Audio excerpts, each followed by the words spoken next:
नमस्कार दोस्तों, द हिंदी पाठशाला 91 चैनल में आपका स्वागत है। दोस्तों, आज हम पढ़ने जा रहे हैं हिंदी व्याकरण से संबंधित 10 महत्वपूर्ण प्रश्नों को, जिनको एक-एक करते हुए हम उनका संपूर्ण विश्लेषण करते हुए अच्छी तरह से उनको व्याख्या के सहित इनको समझेंगे। तो फिर आइए दोस्तों, बिना देर के आज की क्लास को हम शुरू करते हैं। आज का हमारा पहला प्रश्न है, निम्न में से व्यंजन संधि प्रयुक्त है।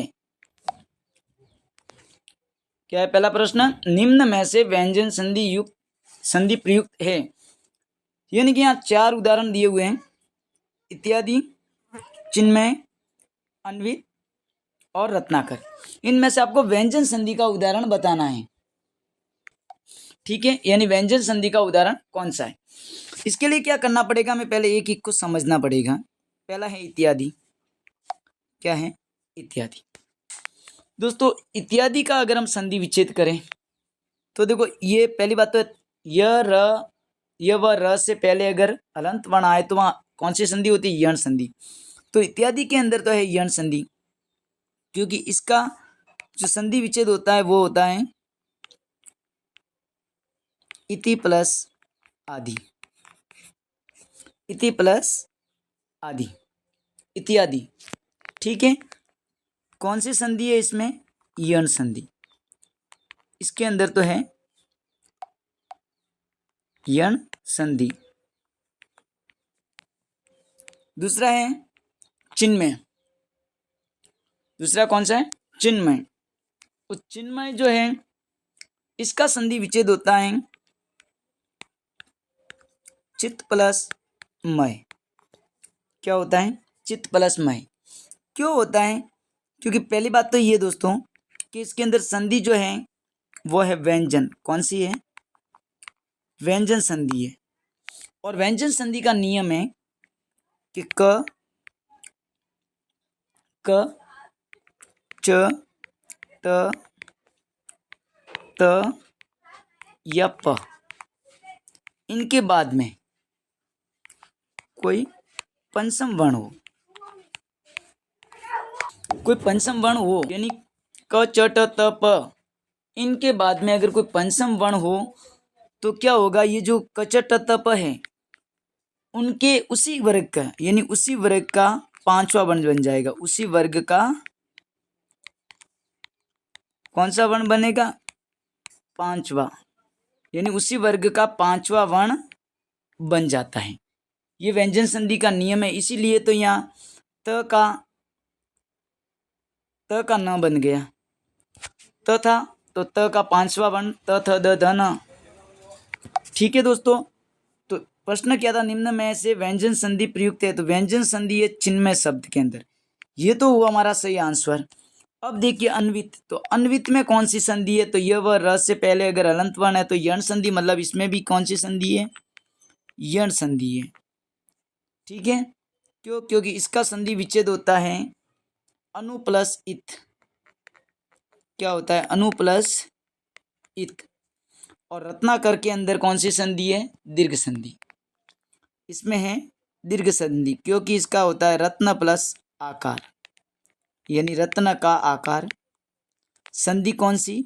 दीर्घ है।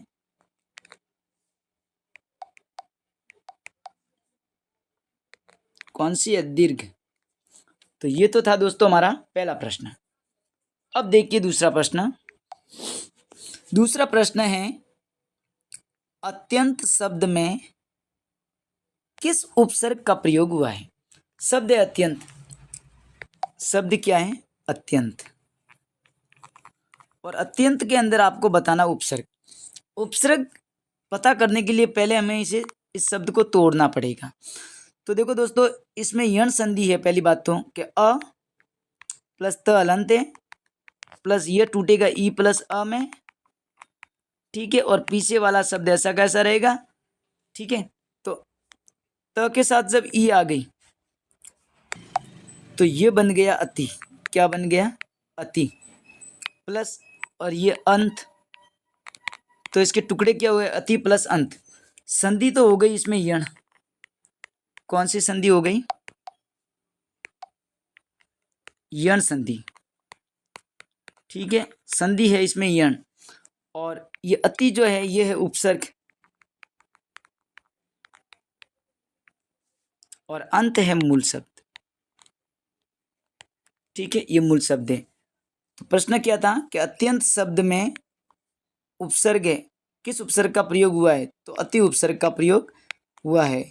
ये हमारा बिल्कुल सही आंसर है। प्रश्न नंबर 3 है, अध्ययन शब्द में प्रत्यय है, यानी अध्ययन शब्द के अंदर आपको प्रत्यय बताना है। शब्द क्या है? अध्ययन। ठीक है, और अध्ययन जो है इसमें भी यण संधि है, तो अधि प्लस अन होता है, इसका टुकड़े करेंगे तो क्या होता है? अधि प्लस अन।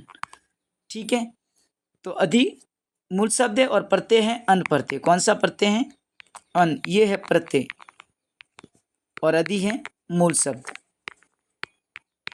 ठीक है, अधि प्लस अन, तो ये अन जो है स, ये हमारा बिल्कुल ही सही आंसर होगा। अब देखिए अगला प्रश्न, प्रश्न नंबर 4 है, निम्नांकित में से अव्यय शब्द है, अव्यय शब्द बताना है।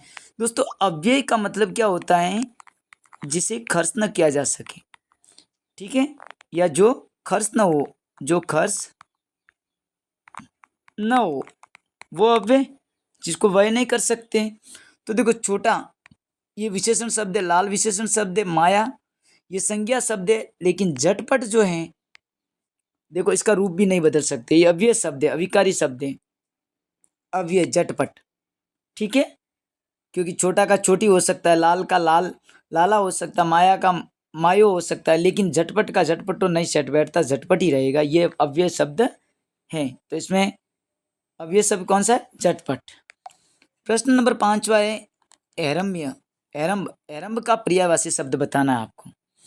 दोस्तों एरम्ब जो है, एरम्ब का पर्यायवाची शब्द, एरम्ब जो है दोस्तों वो गणेश का पर्यायवाची शब्द है। गणेश कहो, गजानंद कहो, गणपति कहो, तो यहाँ गजानंद का शब्द, एक दंत गजानंद को कहते हैं, मतलब ये एक दंत जो है ये एरम्ब का पर्यायवाची शब्द है। प्रश्न नंबर 6, सतसई शब्द क्या है? सतसई, तो सतसई शब्द में कौन सा समास है? अब समास बताना है। हमारा शब्द है सतसई, कौन सा है? सतसई। सतसई का जब विग्रह करे, अगर समास विग्रह तो होता है, सत का मतलब होता है सात, सही, तो सात संख्यावाची शब्द है, इसका मतलब इसमें कौन सा समास हुआ? द्विगु समास। सात जो है संख्यावाची शब्द, पहला पद संख्या है, पहला पद कैसा है? संख्या, मतलब यहाँ पर द्विगु समास है। प्रश्न नंबर 7 है, मिठास, मिठास शब्द है, मिठास शब्द कैसा है? विशेषण है, अव्यय है, क्रिया विशेषण है, या भाववाचक संज्ञा है? दोस्तों मिठास विशेषण शब्द नहीं है, मिठास अव्यय भी नहीं है, मिठास क्रिया विशेषण भी नहीं है, मिठास है भाववाचक संज्ञा।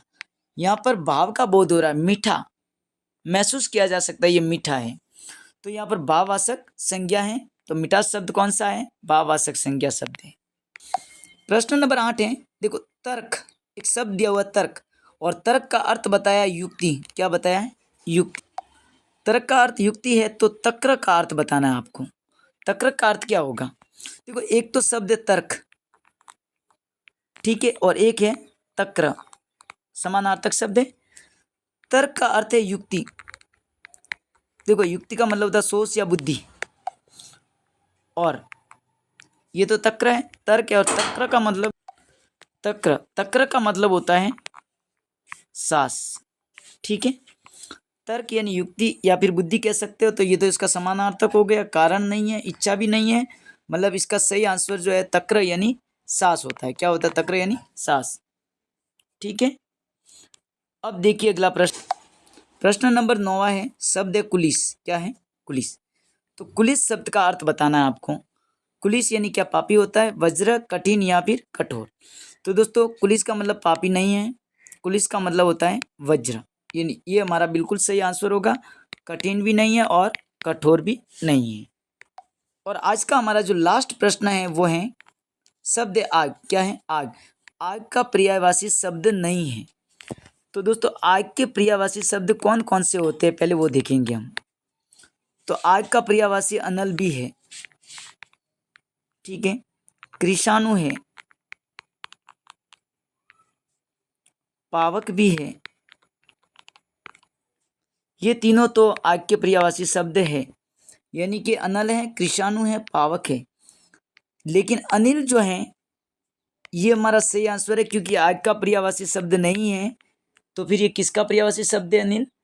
दोस्तों अनिल जो है ये हवा का पर्यायवाची शब्द है। किसका है? हवा का पर्यायवाची शब्द है। तो हमारा सही आंसर कौन सा हुआ? अनिल। ये आग का पर्यायवाची शब्द नहीं है। दोस्तों ये थे आज के हमारे 10 कुछ महत्वपूर्ण प्रश्न जिनका हमने विश्लेषण करते हुए आपको समझाया है।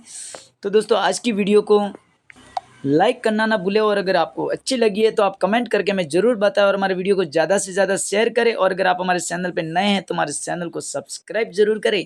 धन्यवाद।